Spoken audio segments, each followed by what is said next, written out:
If you've ever watched a NASA launch and thought, could this get more intense than a typical Monday on Grey's Anatomy? Welcome to When the Stars Gossip. Episode 1 rockets into action on October 25, 2024, at the Baikonur Cosmodrome in Kazakhstan. Imagine if Interstellar took a sharp detour through the chaotic world of crash landing on you, and you'll have a good sense of the vibe. 3 intrepid astronauts gear up around the GO-10 rocket, performing final checks on equipment that looks so cutting edge, Tony Stark would be jealous. Commanding the mission is Eve, a steely leader who radiates "failure is not an option" energy, practically echoing lines from Apollo 13. But this isn't just another day at the cosmic office. There's drama in the air thicker than a Kdrama love triangle. Word on the Baikonur grapevine is that one of the 3 astronauts isn't exactly your typical space jockey. A sense of foreboding sets in, like the opening of a classic horror movie. Except here, the boogeyman might just be a million miles above Earth. Viewers, buckle up. Our cosmic roller coaster is just about to crest that first big drop. Shift your focus to Gong, the star OB-GYN from MZ Medical Center, who's here on a space tourist ticket that costs more than a brand new Bugatti, 70 billion won to be exact. Picture Dr. Strange minus the mystical powers, tossing in a side of Dr. Romantic for good measure. Gong may look suave in his astronaut suit, but you can practically see the butterflies doing the Macarena in his stomach. Case in point, the man can't even pick a launch song to hype himself up. From the first moment we meet him, it's clear he's running away. From regrets, from heartbreak, and maybe even from father-in-law drama that would put Succession's Roy family to shame. Yet he stands tall, determined to make it into orbit and glean some cosmic perspective.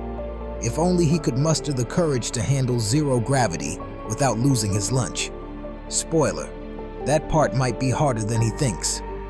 Before the rocket's engines ignite, we catch wind of a major blowout between Gong and his father-in-law, Chairman Choi, a man so intense he'd probably make Thanos second-guess himself. The root of their feud?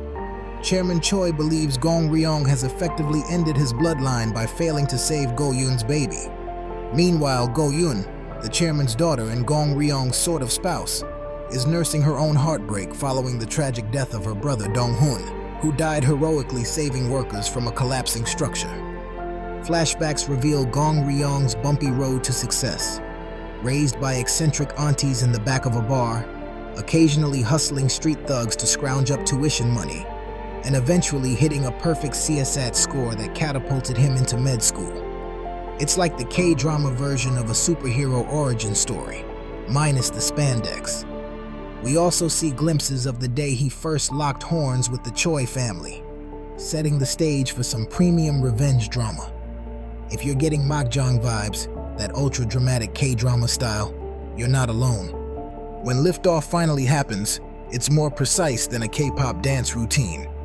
South Koreans hold their breath collectively, cheering the GO-10's successful ascent.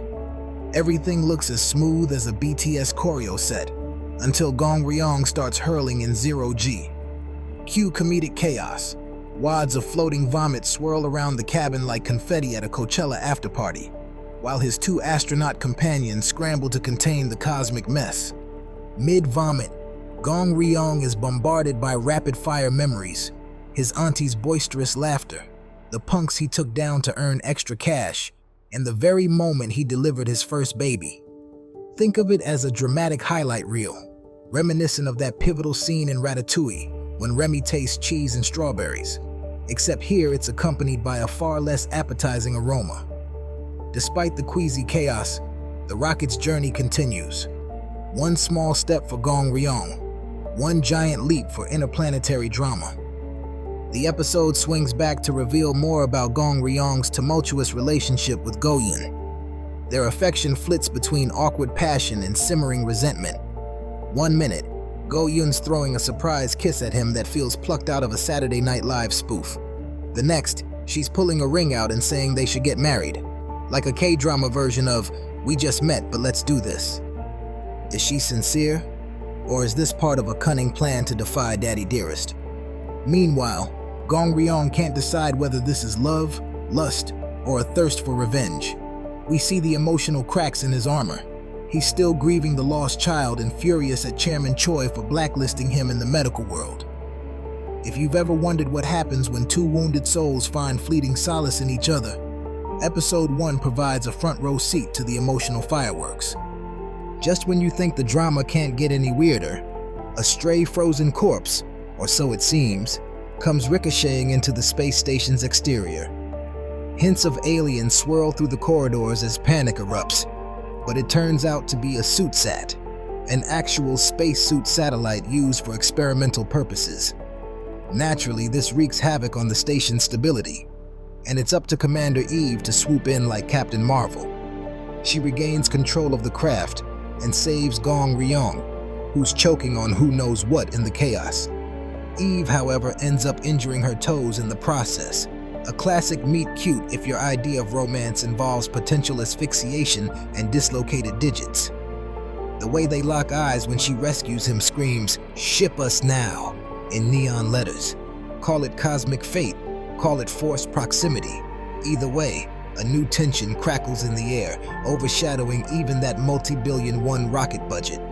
Down the corridor, or more accurately through the hatch, we discover Kang Soo, Go Yoon's ex, lurking around. He's apparently still carrying a torch for her, going so far as to cozy up to her father in the hopes of orchestrating a romantic comeback.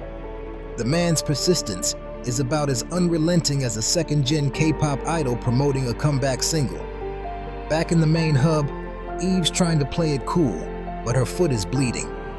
Gong Ryong, probably still riding an adrenaline high, steps in to offer some impromptu surgery.